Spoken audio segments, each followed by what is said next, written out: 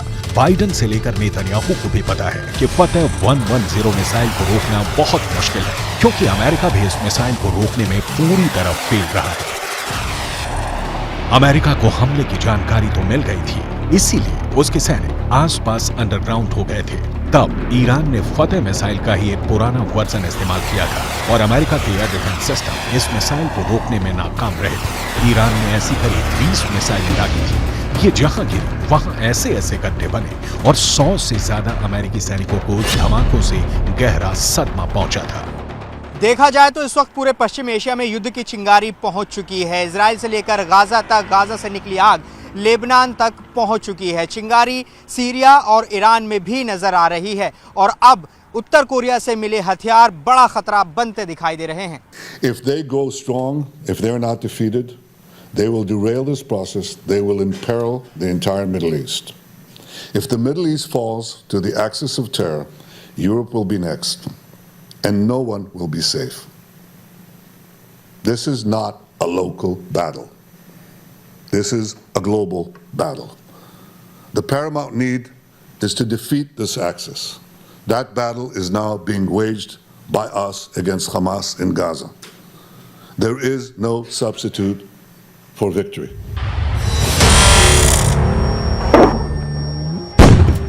Hezbollah का खतरा बहुत बड़ा है, ये इजराइल भी जानता है और अमेरिका भी। अगर हिजबुल्लाह ने गियर बदला तो इजराइल के लिए उसे रोकना आसान नहीं होगा। यही वजह है कि अमेरिका के विदेश मंत्री एंटनी ब्लिंकन इराक का भी दौरा कर चुके हैं। जब ब्लिंकन इराक पहुंचे तो वो बुलेट प्रूफ जैकेट पहने हुए थे। इराक में ऐसा खतरा बताता है कि अमेरिका इस वक्त वहां की मिलिशिया हश्द अल शाबी से भी घबराया हुआ है, क्योंकि ईरान समर्थित इस गुट ने अब इराक और सीरिया दोनों जगह अमेरिका के अड्डों पर हमले शुरू कर दिए हैं।